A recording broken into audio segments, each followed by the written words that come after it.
Hello, this is the Johnny Lightning brand, 1/64 scale, Austin Powers Diorama. This is from a few years ago, and there's already a video on me opening the box and checking out how the presentation looks like and how much of a pain it is to get it out of the box. If you're a collector that you're only interested in the cards and figures, don't bother watching it. If you're interested in keeping it sealed for your own display, or if you're a designer, packaging designer who wants to know what's the best way to design packaging without making your customer want to kill themselves, maybe check that out. But either way, basically it took me like 20 minutes to get everything out. It was painful. Another thing is the wires that used to wire them down. Look what it's done to the base of the figure. And this is not just Johnny Lightning either. I have green light figures that are similar. You see the notches here. Yeah. So I would recommend not using that. But anyway, talking about what's actually inside and my phone. Thank you for focusing. I'm gonna first take a look at the figures. 1/64 figures are very, very hard to come by. They usually go for very expensive. So when there's figures in these card sets, diorama sets, I'm pretty psyched about it. I only have 6 so far. But first of all, we have Austin Powers himself. I should, but I haven't seen the movie yet, so forgive me if I get things wrong. I haven't watched much James Bond. I've seen a few of the older corny ones. I've seen some of the newer corny ones. They're pretty interesting, but I'm just not like the biggest fan. But anyway, you see it's very well detailed. You can see the glasses on the figure, and he's holding and there's some facial details, so even though like there's no painted mouth or anything, you can see that he has features better than a lot of the cheap, very cheap figures I saw on eBay. He's holding either a rag or a lamb or a dog in his hand. I don't know. I genuinely can't tell. Sorry. He has those navy blue outfit and black shoes. Very well done. I think this is very well done. And I'm pretty sure this is Vanessa Powers, who is or was married to Austin Powers. Even more detail was their clothing. You see the red lines coming through. Hair's painted, and it's actually not going like there's no paint issues. It's very well painted. Like all the colors are exactly where they're supposed to be. Short skirt. You see black boots. Very well done. And finally, we have Dr. Evil in his signature finger and mouth pose. And he's bald, so there's no need for any hair coloring, which makes it easier to do. Gray suit, pants, and white shoes. All of these are very well done, and just to compare them with some of the green light ones, this is a figure from the green light diorama I've done before, so pretty much in scale, right? I don't know why Vanessa, if that's who it is so much taller than anyone than a lot of the other figures. I'm just gonna put them down so you can see the scale a little better, and I'm gonna focus it a little. Just to reiterate, the one with the gray bases are from Johnny Lightning. The ones in black bases are from Greenlight. So yeah, it does look like Vanessa is like huge. Yeah. Maybe that's just how big she is in the movie. I wouldn't know. This is a lifeguard figure, again, from the same Greenlight diorama. And that guy looks humongous too if you put him next to some of the other characters. And then my newest acquisition, this is Mad Max from Greenlight. And look how tiny he is compared to everyone else.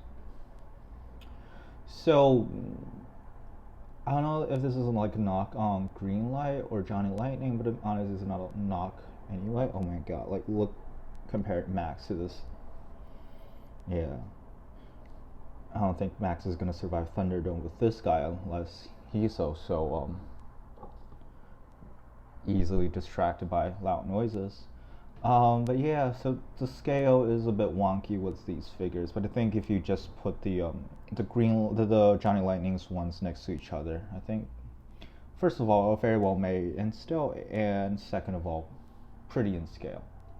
But now let's look at the cars themselves, which is probably like which should be the main focus of this set anyway. I'm gonna tilt the camera up a little so I can still get the background card in shot somewhat. Like so. Sweet. First of all, I'm gonna look at the Jaguar. It's a Jaguar E-Type convertible. This is a great looking car. I actually love the coupe version a little bit more because I think the vast majority of sports cars look better in coupe. Like with the fastback thing going on, I think it looks. I mean, it's convertibles are cooler, but I think coupes are just more aesthetically pleasing. It's when this car released, Enzo Ferrari, the old man himself, called it the most beautiful car ever made, and yeah, I can see why. I'm not sure I'm gonna go that far, but it's incredibly beautiful. Okay, and obviously it has the Union Jack, the British flag going on, and what's more, it has an opening hood. You can probably see. The problem with these things is just it doesn't open too far, so it's very hard to see, and especially if it's on camera, you don't really get to see the details. But trust me, in person, this thing looks great. It's got a metal body, metal base, rubber tires. You see, even the windshield has like paint details going on. All black interior. It's great looking. And just for a point of comparison, I know Hot Wheels has done like actual Jaguar E-types, which I think in America is called like XKE or something like that. There's a set with Jaguar sports cars, but that's super expensive. It's been a few years, I'm sure it's like insane. But this is the Jaguar E-Type lightweight version that they made for Team Transport. Just gonna put them down to show you how they look. I think these two are both slightly larger than actual 164, but they still look pretty good, and they're basically the exact same size. So I'm going to put them side by side. Yeah, obviously the Hot Wheels one's closer to the camera, so it looks a little bigger, but it's not. They're basically the exact same size, and they look very nice next to each other. And surprisingly, well, maybe not surprisingly enough, because the hollowed out feature does mean there's a lot more empty space in this one. But the Hot Wheels version is slightly heavier. Oh, of course, it's got a hard top as well. So the Hot Wheels is slightly heavier than the Johnny Lightning one. And moving on to the Corvette. This is a, oh god, I don't know. I don't remember what year it's from anymore. But it's a C2. It's from the second generation of Corvettes. It's got the American flag. You see a little like paint blemishes like in the creases. I'm sure it's hard to get in. I'm probably gonna try to paint it in myself someday. But overall, again, very nice looking car, metal base, metal body. I need to stop saying that. It's got a black / white interior. It's very nice. The dashboard and steering wheel is a different color from the seats to the floor. That makes it look so much better. And again, it also has an opening feature, which is a little harder to get out. Here it is. Again, like on camera, it's almost impossible to see it, but when you have it in your hand and up close, it looks great. I actually don't have anything specifically from this year. I think it's a 65. I do have let's see here. These are all of my General Motors cars, and this side is nothing but Chevys, but I also got some Chevys on the other side as well. The closest thing I only have, whoops, camera's falling down again. The only C2s I have are, excuse me, this one, the classic Hot Wheels split window 63, and then the two Corvette Grand Sports, but I don't think they really count. They're much more different. So I'm just going to use this one instead. And Obviously, they're not going to be the exact same because they're not the same car, but I think they still look very good next to each other scale-wise. The Johnny Lightning one is a little wider, I would say, but you wouldn't really notice the differences. It's really good.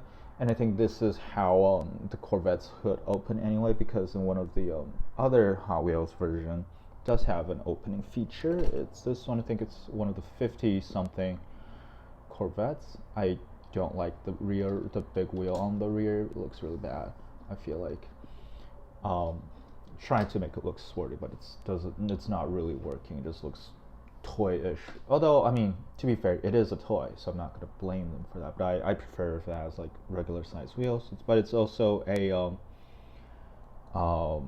roadster convertible, and similarly the engine is open like this, and you see it's a very similar engine to the ones that Johnny Lightning does. If you can't even see a thing at all, so I don't know how to keep this thing open. That's the thing with these, like, this type of opening hoods. It's so hard to keep it open, and you only get like the tiniest of peaks inside, but it's basically the same engine model. So I think this Corvette from Johnny Lightning is again incredibly well made. I have been repeating myself so much because seriously, from all of the brands I have right now, I think Johnny Lightning is the best. It's not super expensive, but for its price point, I think it's incredible detail.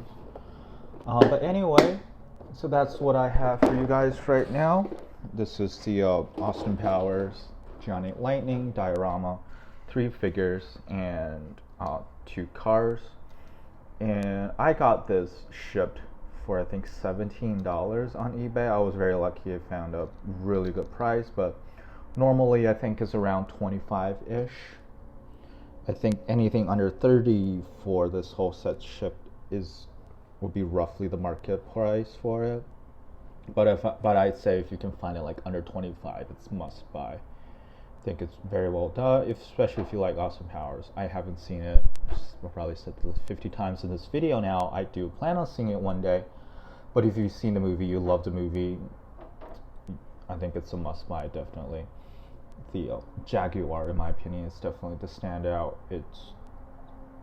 And of course, I can't give Johnny Lightning too much credit because this car itself is just so well designed. The opening hood is a great touch, and overall the execution of the Jaguar is fabulous. The Corvette is very good too.